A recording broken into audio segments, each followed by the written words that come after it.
presented by the Chattanooga Allergy Clinic.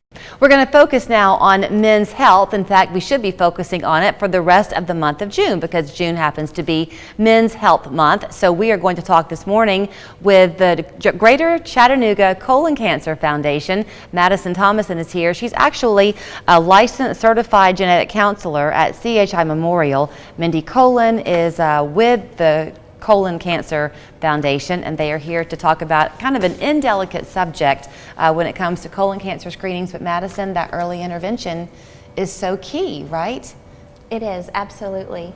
If someone has a family history of colon cancer, it's really important to know. It's important for people to talk to their family and find out if there is family history of colon cancer. For the average risk person, we start colonoscopies at age 45, and they may be able to go 10 years in between their colonoscopies. But if someone has a family history of colon cancer or a genetic risk for colon cancer, they may need to start those screenings earlier and possibly do them more frequently, sometimes as frequently as every 1 to 2 years. Okay, so Mindy, I mean, you came not being embarrassed, I guess, to share your story.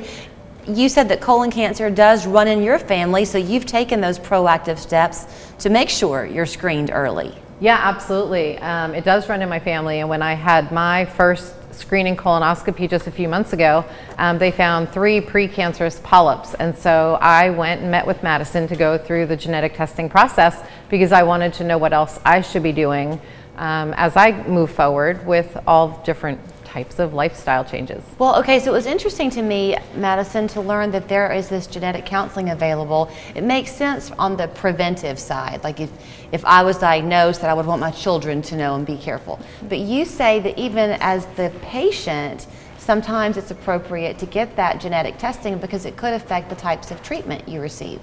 Yeah, so for someone who has been diagnosed with colon cancer, if there are certain risk factors, red flags that we might suspect it could be hereditary and running in the family, it may be appropriate for them to have genetic testing. And that's where genetic counseling is an integral part of the genetic testing process. You would meet with a genetic counselor. We would gather your very detailed personal medical history as well as your family history to see if there are red flags there that might suggest this could be a hereditary issue that's running in the family. Talk to me a little bit, though, about the counseling side of it, because I would think if you are, I'll go again with the parent-child idea here, if a parent is diagnosed, their worry is going to be, uh-oh, I don't want my children to face the same thing. Knowing that something runs in your family doesn't have to mean that you're going to get it. Exactly. Is that right? Even if someone has a genetic abnormality that predisposes them to cancer, including colon cancer, it does not mean they have cancer or will even get cancer. It just means compared to the average person, they might have a higher risk. And so they may need to take those extra steps to start earlier screenings, more frequent screenings to be monitoring more closely with the hope that we would either catch something early before it got too late in stage, so at those points we know the treatment outcomes can be better. Right.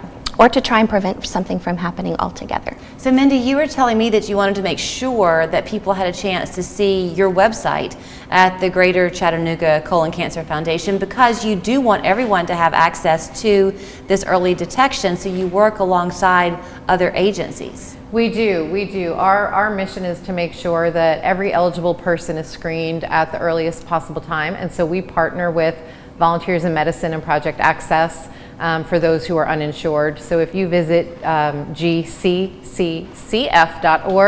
you can find the different resources on our website and see if you're eligible financially to get those additional services, even if you don't have health insurance. I'll put you on the hot seat for a second, but since you mentioned your personal experience, did you kind of run the gamut of emotions where on the one hand, of course, you were very grateful and thrilled that you had gotten this finding early, but at the same time, kind of a worrisome moment at the same time? Absolutely. I mean, I knew that my aunt had it. My dad recently had cancer, but not colon cancer. So I definitely felt like, oh, this is going to be my destiny. I'm going to have cancer, and now do I have to worry about my children? And they were the reason why I decided to go meet with Madison and figure out if I had anything specific that could detect that they would be at risk. So I went through a lot of different emotions. I was very relieved, but of course, in the back of my mind, I'll probably always be aware that it is something that runs in my family. But it is a shame. I mean, that sense of denial, I'd rather not know than face the truth.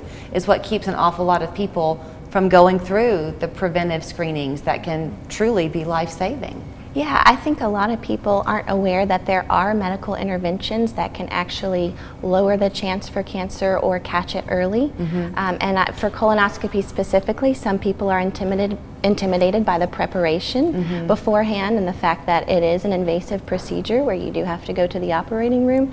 But what we like to remind people about colonoscopies is that they can even prevent colon cancer. They are not only detecting, but they're also preventative, because all colon cancer starts as a polyp.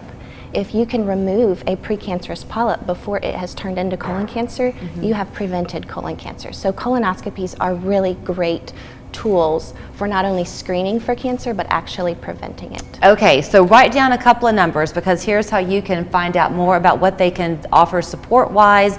Again, the early intervention at the Greater Chattanooga Colon Cancer Foundation. The phone number to call if you want to is 757-0730. The website, as you heard Mindy say, is GCCCF. Got to count the C's. .org, and then also the Reskilling Cancer Institute, part of CHI Memorial.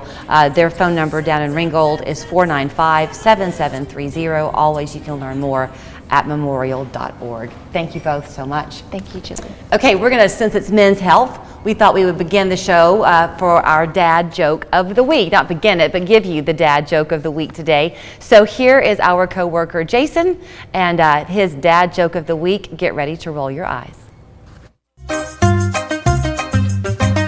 Your dad joke of the week brought to you by Scenic City Neurotherapy. Everyone deserves a laugh.